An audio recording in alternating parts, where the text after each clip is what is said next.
I think slow living has a lot in common with mindfulness. So for those who might kind of understand that language better, being mindful means being present and in the moment and not being too concerned with the past or the future.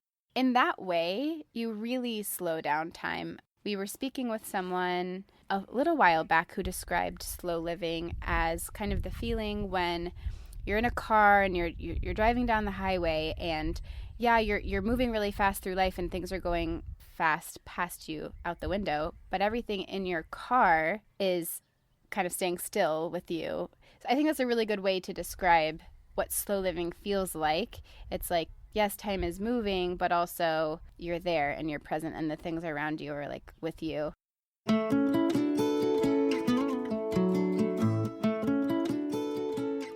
From the Weston A. Price Foundation, welcome to the Wise Traditions podcast for wise traditions in food, farming, and the healing arts. We are your source for scientific knowledge and traditional wisdom to help you achieve optimal health.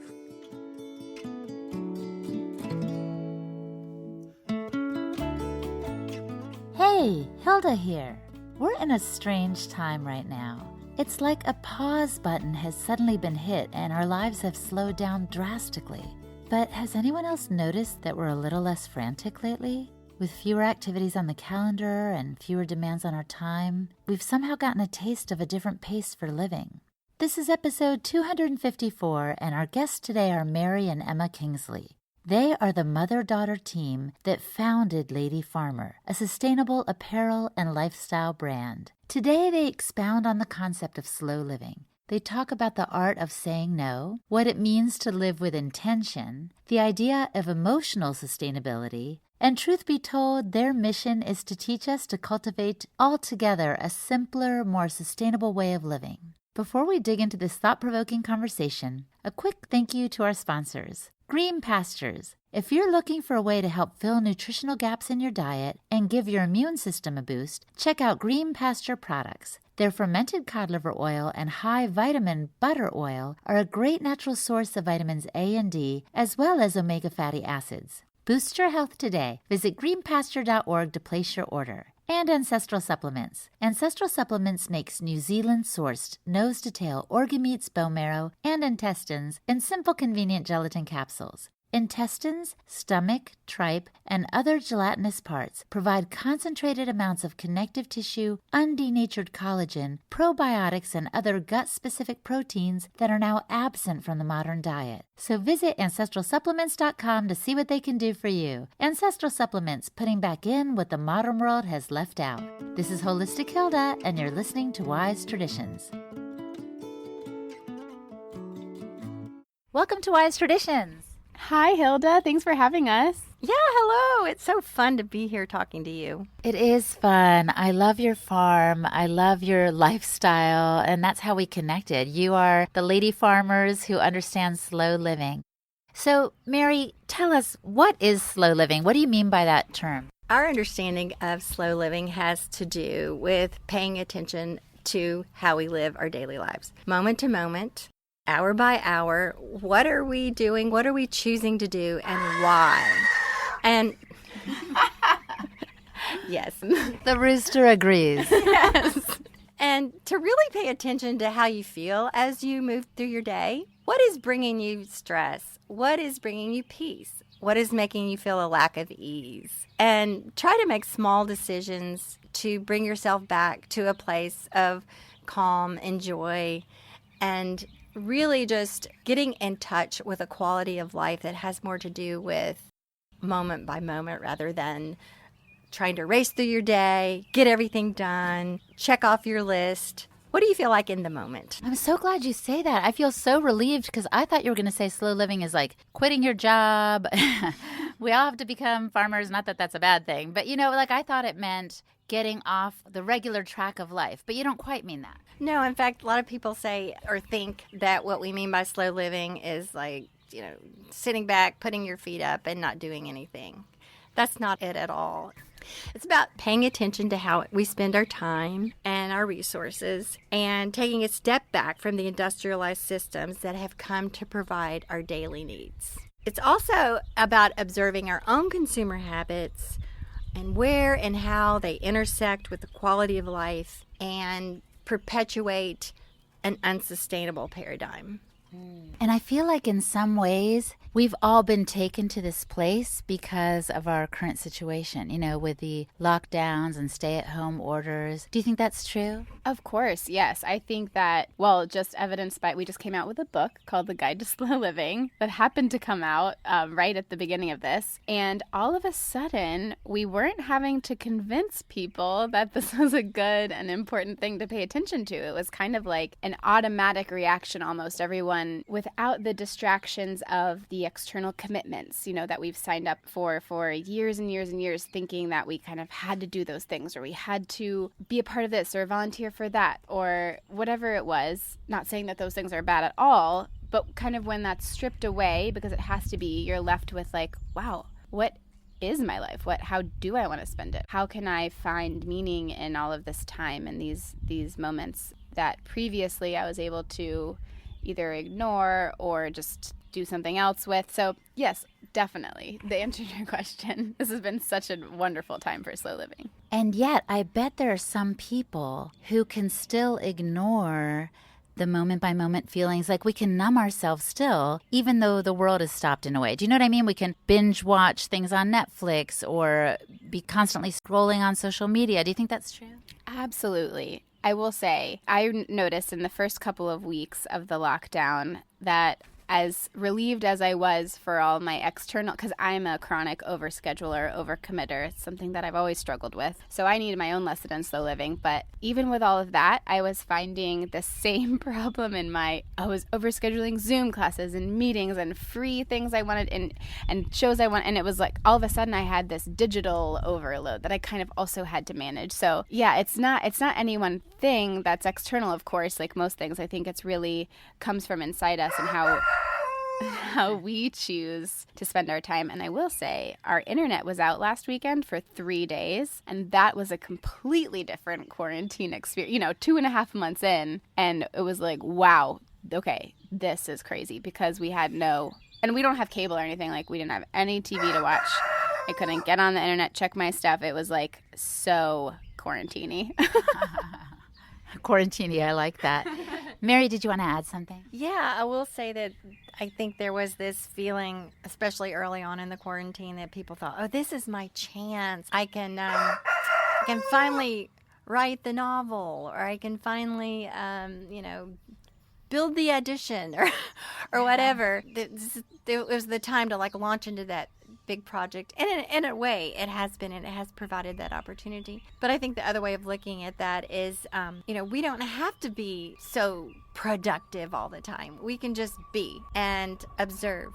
So I think maybe as time has gone on, hopefully some people have gotten into the rhythm of just observing the weather and how they feel during the day, and maybe taking time to prepare meals a little more and not be so in the mode of trying to get things done. That was the life before quarantine, and it takes a while for all of us to adjust down, to ratchet things down. But I think this has been a good opportunity for people to just sort of reset and experience life in kind of a new way. Well, and that's exactly what most of us want to do now, I think.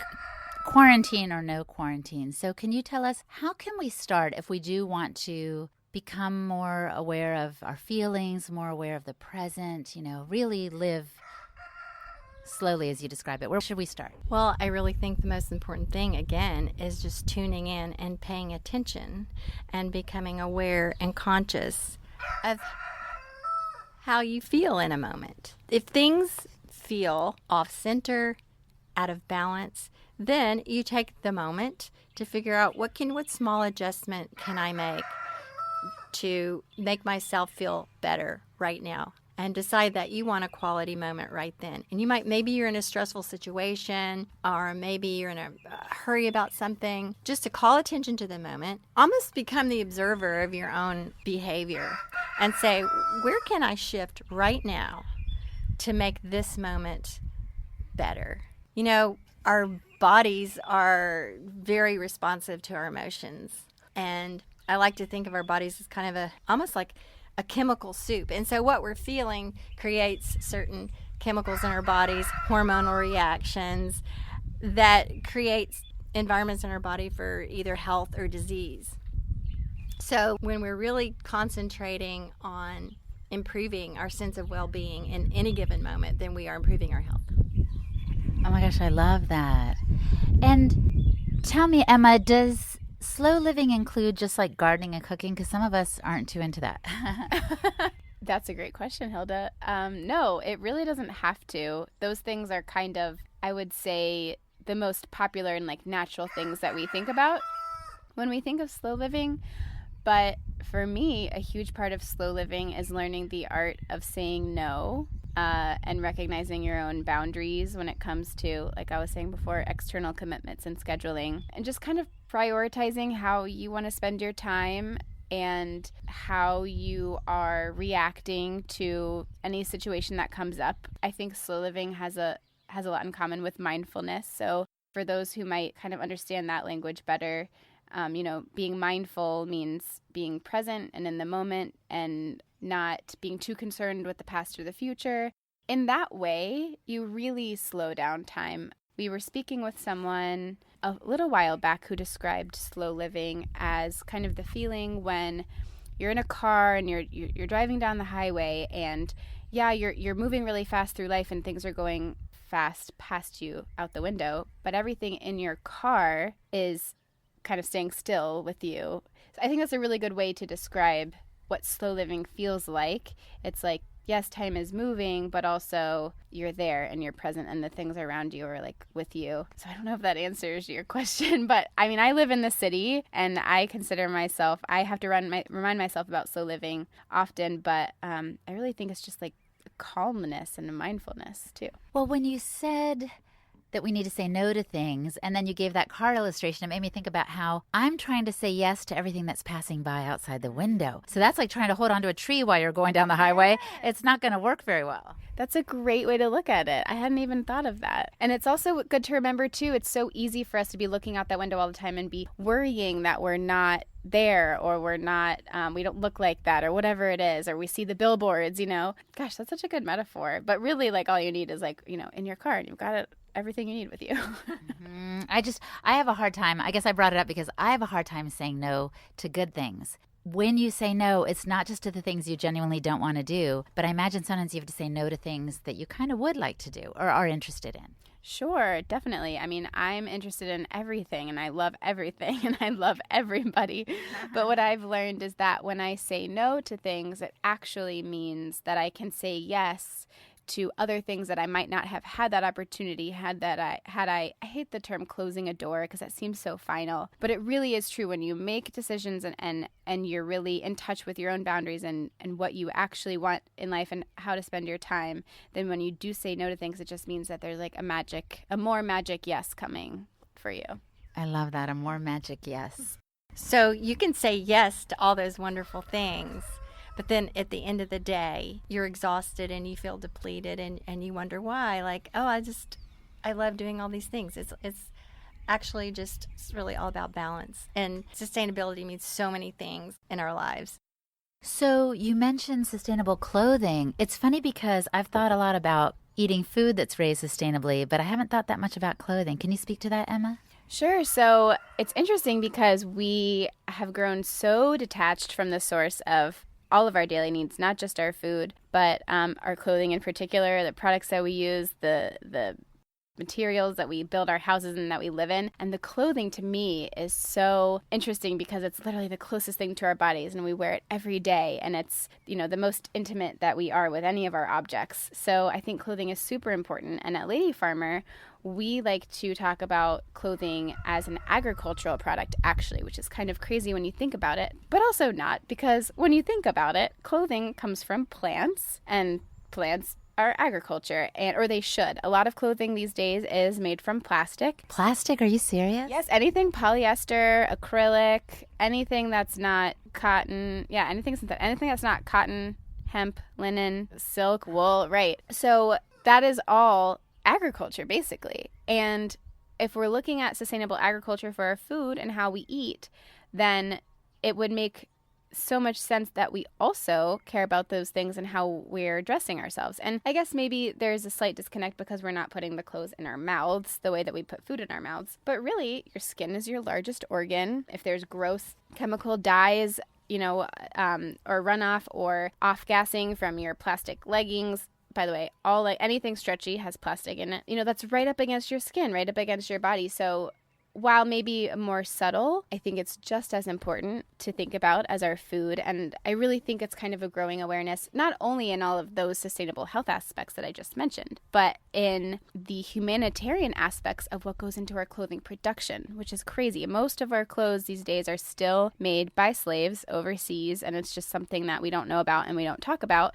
because these companies, until very recently, have not had to be transparent about their supply chains, and it's just all kind of a big mess. So really, slow living is helpful because when you slow down and you think about these things and really where things come from and how much you actually need, it allows you to live more simply and more sustainably. I'm thinking about CAFOs, the concentrated animal feeding operations, and how much those of us who care about the land and the dignity of animals, that just kind of rubs us the wrong way. It's almost like these sweatshops are clothing, operations that are just as bad. Maybe we can make some kind of parallel there. I was wondering also, Mary, when did you and Emma start thinking about sustainable clothing? Well, back in the summer of 2016, when Emma was finishing up a year-long internship in Boston, she called me and said, "Mom, I've just seen this documentary. It's called The True Cost. It's about the problems in the fashion industry." And she said, "This is really bothering me, and I really would like to explore doing something about this." And I was at the same time had been interested in the idea of clothing, and clothing that would fit my lifestyle out here on the farm, and clothing that would be compatible with the environment and human health and all of that. And so we decided, okay, we'll design a line of clothing and we'll call it Lady Farmer, because we're surrounded by a lot of young women farmers out here. Most of the farmers that are new in the field these days are actually women. It's a little fun fact. So, and we like that. So we started this, and we had no idea what we were doing. We didn't know how to design clothes or manufacture them or anything, but we found out. And then it quickly spread. The whole idea quickly spread into other areas, also food and products and all of this. And so now we call ourselves a sustainable apparel and lifestyle brand. Coming up, Mary and Emma talk about how we can find emotional balance and connect more deeply to life's daily rhythms through small steps that anyone can take to begin slowing down and living with more intention and awareness. You're listening to the Wise Traditions podcast from the Weston A. Price Foundation. We pause now to recognize our sponsors. Many parents struggle to provide the nutrition their family needs for good health. The modern diet is lacking in essential nutrients, and common vitamins are often unreliable and synthetic. That's why Green Pasture Products offers fermented cod liver oil and concentrated butter oil that can help fill your family's nutritional gaps and provide a boost to your health so you can all thrive. Their oils are a great natural source of vitamins A and D and omega fatty acids. Our family takes Green Pasture's fermented cod liver oil daily to round out our diet. So go to greenpasture.org and place your order today. And Ancestral Supplements. They make New Zealand-sourced nose-to-tail organ meats, bone marrow, and intestines in simple, convenient gelatin capsules. According to the great John Lame Deer, the eating of guts evolved into a contest. Quote, "In the old days, we used to eat the guts of the buffalo, making a contest of it. Two fellows getting hold of a long piece of intestines from opposite ends, starting chewing toward the middle, seeing who can get there first. That's eating. Those buffalo guts, full of half-fermented, half-digested grass and herbs, you didn't need any pills and vitamins when you swallowed those." End quote. Intestines, stomach, tripe, and other gelatinous parts provided concentrated amounts of connective tissue, undenatured collagen, probiotics, and other gut-specific proteins that are now absent from the modern diet. So visit ancestralsupplements.com to see what they can do for you. Ancestral Supplements, putting back in what the modern world has left out. This is Holistic Hilda, and you're listening to Wise Traditions. The things we talk about and practice have to do with all aspects of life, really. So let's talk now about lifestyle. What are the benefits of the slow living you guys have been describing? I think when you pay attention to the source of the things you need every day, when you pay attention to the source of your food, for instance, you're going to choose better food. And you're going to choose most probably things that are local and things that are fresh and things that are more nutritious. And you're going to take more time to prepare that food. And you're going to be more in touch with your daily nourishment, which is a basic everyday need. And when you choose to pay attention to the source of your clothing, you're going to become much more aware of what it is, where it came from, which plant or animal, as an agriculture product also comes from animals, wool and silk and so forth. You are more connected with everything. You're more connected with the earth, with nature, with your body. And all of this just comes together in a rhythm and a cycle of more well-being. And when you do pay attention to those things, you're automatically slowing down. You're not buzzing through life. You're not grabbing fast food so that you can hit the road and go on to the next thing. You are tending to your daily needs, paying attention to where your daily needs came from, and in doing so, you're slowing down and more aware, and you're also experiencing a healthier lifestyle.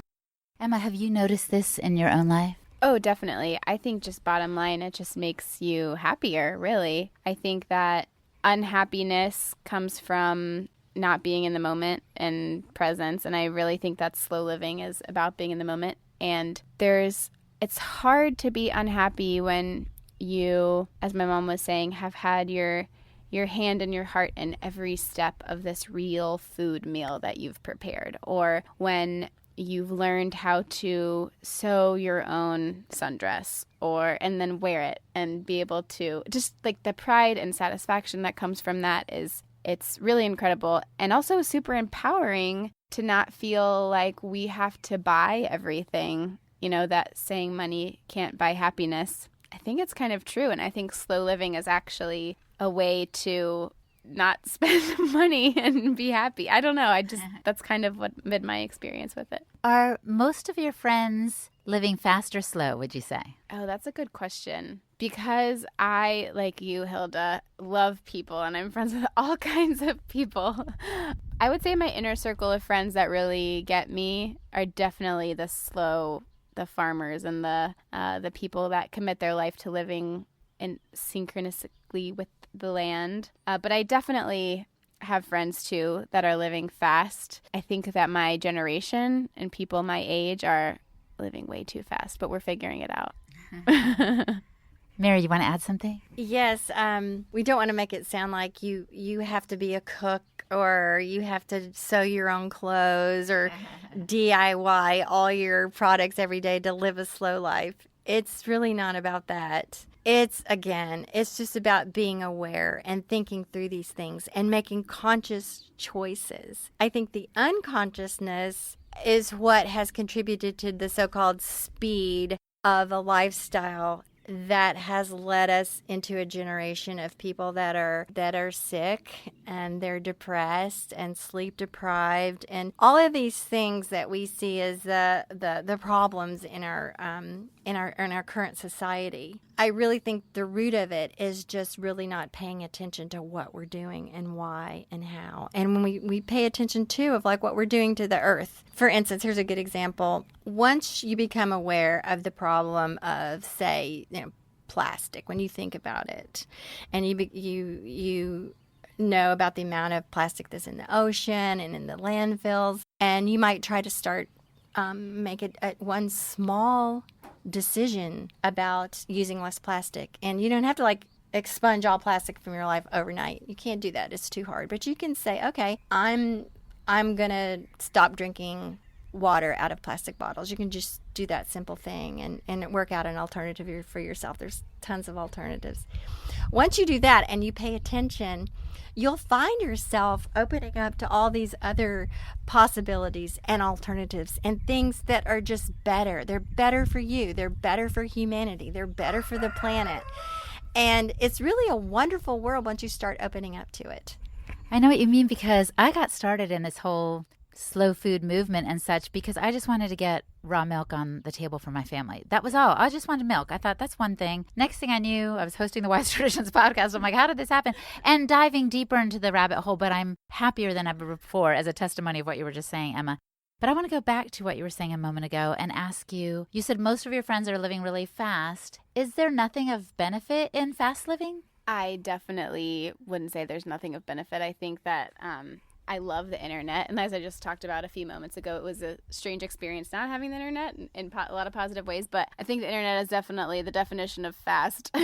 And same thing with, we were just discussing earlier, my other passion is acting and performing and singing. And I think that having just the abundance of opportunity in that field for all of the content, it's just really cool that we're like consuming more art and like, I don't know, in that way, I think slow living and not having the internet and the access to all of the different artistic opportunities, I think that's fast. I also really appreciate, I know planes are like so polluting, but I'm so grateful for the opportunity to be able, in the past when I've been able to travel abroad, I've had some of my most formative experiences living in other countries, and that's definitely, our ancestors didn't have that privilege. So I think there's a lot to benefit to a faster pace, but again, understanding that privilege, I think, does come from being able to slow down and appreciate it.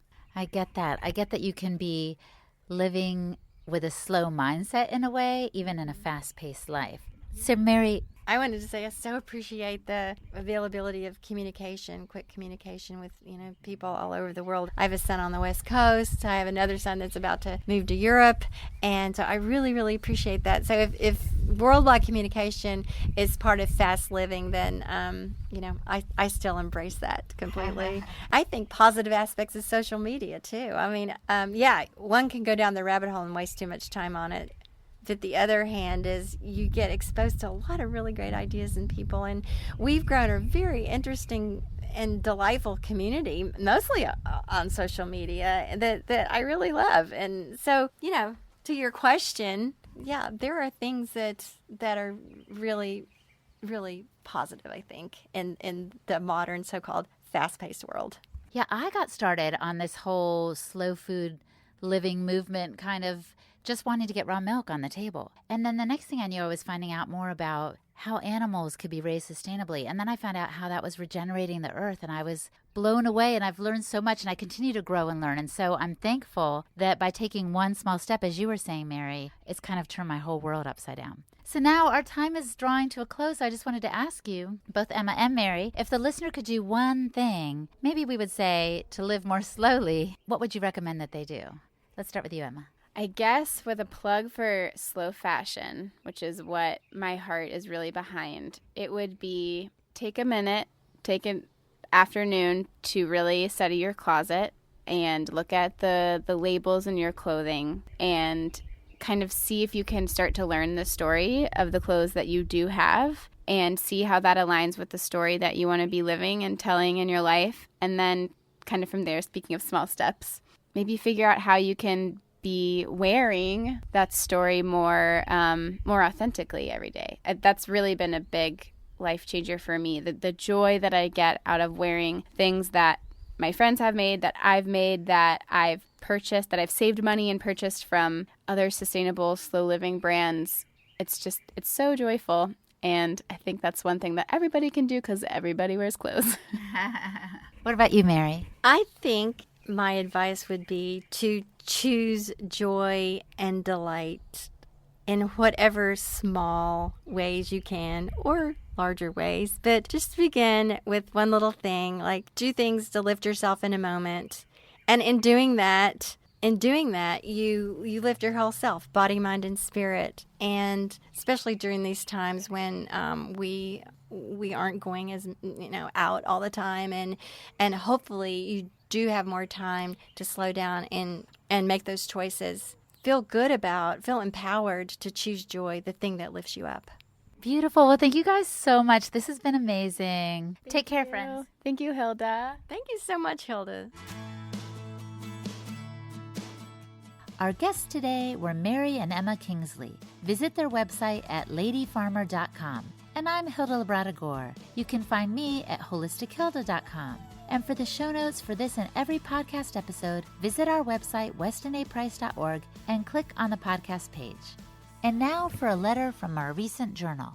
Lynn from Tucson, Arizona and Fort Jones, California says this: My husband and I have been watching this melodramatic period series from the 1900s called Gran Hotel, produced in Spain from 2011 to 2013. In episode 16, the young maid, Belen, gives birth to twins and almost dies, losing lots of blood. The doctor examines her and says, she's very weak. She needs meat, eggs, and broth. We love that. We would like to know the screenwriter who put that in. Lynn, thank you so much for your encouraging letter. We love hearing stories like this. You guys go ahead and send a letter to the editor so we might include it in an upcoming journal, or rate and review our podcast on Apple Podcasts, or reach out to us on Instagram or Facebook and tell us your stories. We could hear them over and over again. They are so encouraging. And thank you so much for listening, my friend. Stay well and hasta pronto.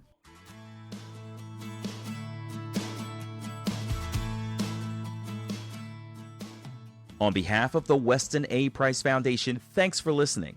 We have many free resources to support you on your health journey. Visit westonaprice.org to find podcasts, articles, videos, and more. You can also find a local chapter near you for help in finding sources of great food. We invite you to support the Foundation's mission of education, research, and activism by becoming a member. Thanks again, and take care. Wise Traditions is a project of the Weston A. Price Foundation for wise traditions in food, farming, and the healing arts. The content on this podcast is provided for informational purposes only and is not intended to substitute for the advice provided by your doctor or other healthcare professional. It is not intended to be, nor does it constitute healthcare or medical advice.